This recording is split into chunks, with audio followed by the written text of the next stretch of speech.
この2つのテンションをかけながら入れていかないと同じ目に合います。怖い。皆さんこんにちは。ジェイズホビーベースへようこそ。今回ご紹介したいのはこちら。中道玩具アイアンマンマーク4。このシリーズ、遊びやすさとその値段でかなり発売されてから反響があるようですね。はい、でも僕、ちょっとね、皆さんにお詫びしなきゃいけない。ここのね、中道玩具というメーカー名、僕ね、中に道って書いて中道と伝えていたんですけども、本当は正しくは中に動くで中道玩具でした。これコメントでね、視聴者の方から教えていただきました。ありがとうございます。そしてお詫び申し上げます。ごめんなさい、間違えてました。はい。そしてね、今回これご紹介するにあたり、今まで2、3と触ってきて、ちょっと気をつけなきゃいけないところも見えてきたので、レビューの中でそれもお伝えできたらと思います。それでは早速行ってみましょう。改めまして、中道玩具 ZD トイズアイアンマンマーク4です。イエーイ！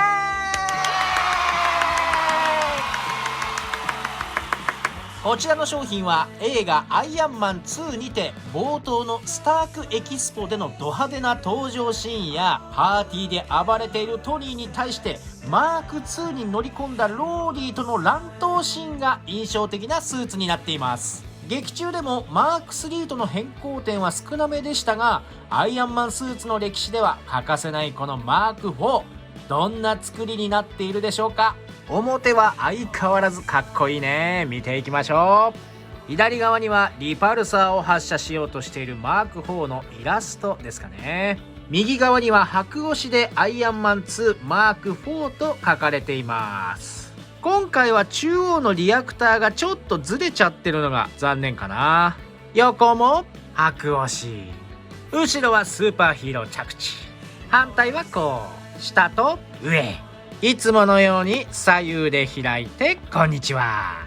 今回から内蓋に台座の取り付け方の説明書きが記載されるようになりました。中身はいつものように上下の2段式。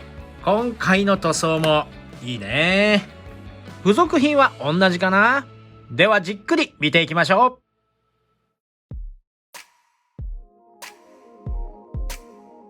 まずは造形を見ていきましょう。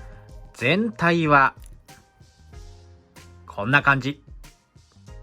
ここからは左に前回のマーク3、そして右に今回のマーク4を置いて造形塗装を比較しながら見ていきましょう。まず背の高さが今回のマーク4の方がマーク3よりも若干高く見えますね。足の幅はほぼ同じにしてあるんですが、股下の長さが今回のマーク4の方が長いです。胴回りは同じようですが、胸の周りの幅は今回の方がシャープになっている印象です。色に関しては今回のレッドの方が若干明るいかな。ゴールドに関してはこれは確実に今回の方が濃いゴールドになっています。マーク4の方が足が長くなって胴体やふくらはぎなどが細くなっている分スタイリッシュな印象ですね。上半身を見ていきましょう。頭部の作りはマーク3、マーク4とこれは同じですね。胸周りもだいぶ形状が違いますね。特にアークリアクターは形も変わっていて大きさも今回の方が小さめに見えます。脇にある差し色も前回はシルバーでしたが今回はゴールドになっていますね。腹部のモールドに入っている墨入れもマーク3はブラックなのに対してマーク4はゴールドで入っていますね。その他首横または肩の差し色のゴールドなんかも今回は多めに入っています。腕周りは肩の形状が今回変わっています。そしてこの上腕のゴールドの部分もそうなんですが、モールドの塗装が今回太く分かりやすく入っています。後ろはマーク3の方がゴールドの差し色が入っていますが、形状が全く違うんですね。背中はこんな感じで、エアフラップは今回も可動式でついていますが、形状が全然違いますね。中央のゴールドの塗装もこの背骨のような細かい溝にも追加で入っています。続いて下半身、こちらも太もも、膝、ふくらはぎにかけてもう全体的に造形が変更されてますね。ももの付け根の部分まで変更されています。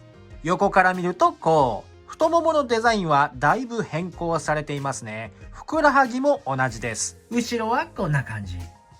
で、足首の部分はさすがに同じかなと思ったら、ちゃんと今回作り直してるんですね。横から見ると、ブラックの造形足されてるのと、中央の丸い部分、わかりますかね。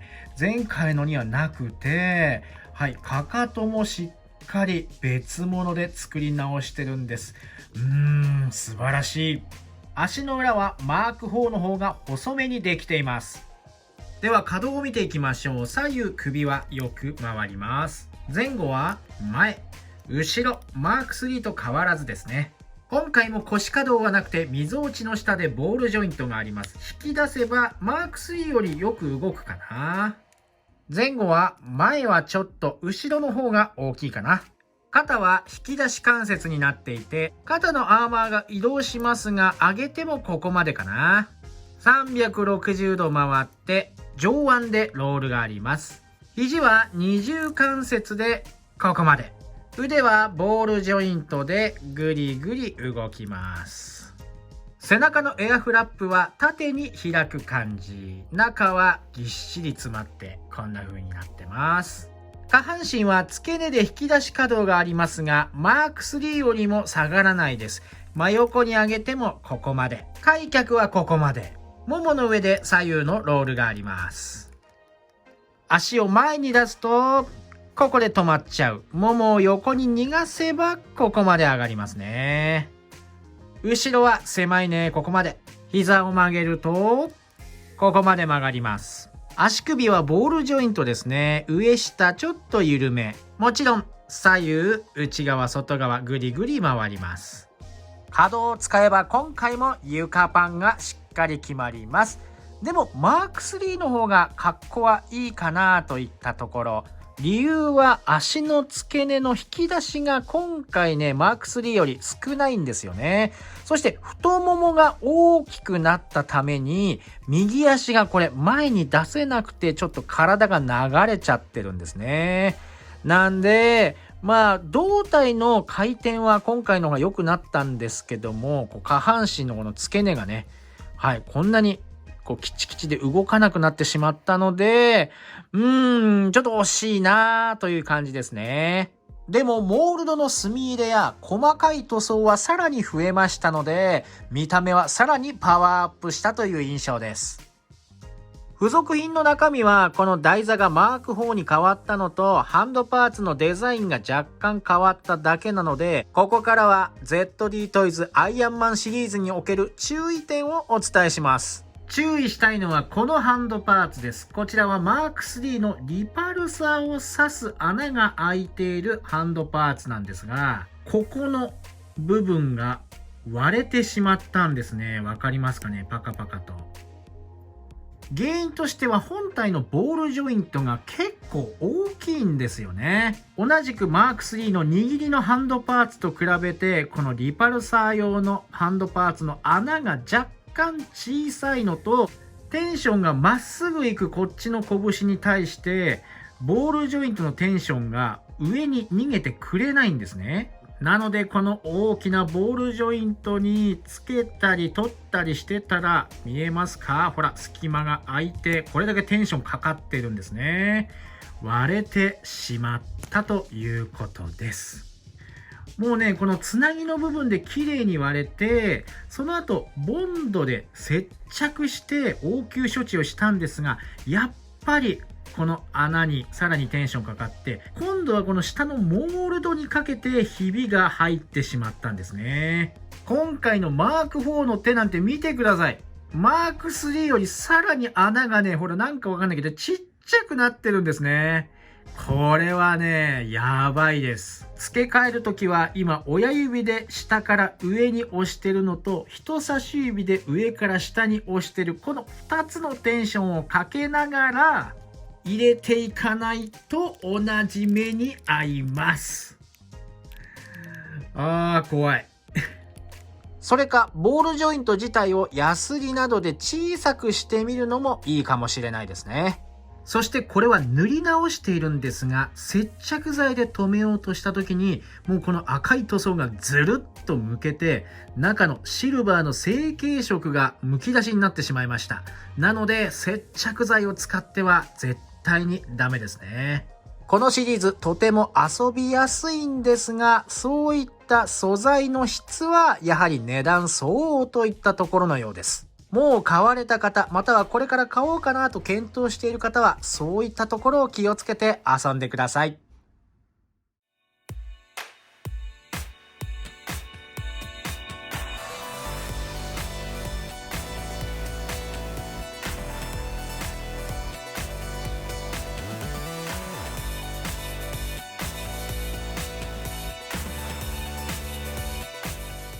というわけでいかがでしたでしょうか。今回ご紹介しましたこちら、中道玩具 ZD トイズアイアンマンマーク4。今までの2、3よりさらに塗装が増えて見た目がパワーアップしていました。これは素晴らしいです。ただ劇中のスーツの形状によっては関節の可動域が狭くなってしまうところは、そこら辺はさらに工夫をしてほしいなといったところでした。あとトニーの素顔ヘッドってこのシリーズ来ないのかなそこら辺の肖像権は難しいと思うんだけど、このマーク4にはぜひグラサントニーとかつけたかったよね。それからレビュー中にお伝えした僕のやらかしたハンドパーツの裂け。これはね、本当に気をつけてください。結構簡単にいっちゃうかもしれないんでね。さあ、まだまだ始まったばかりのこのシリーズ。ホールオブアーマーも買わなきゃダメかな楽しみです。今回も大満足でした。いつも動画を見てくれてありがとう。この動画が楽しかった、ためになったと思われた方はぜひチャンネル登録、高評価よろしくお願いします。それからコメント何でもお待ちしています。やらかしちゃったなとかそういう時はこうやって直すんだよとかね、教えていただけると参考になります。ジェイズホビーベースの公式 Twitter もぜひご利用ください。それではまた次の動画でお会いしましょう。バイバーイ。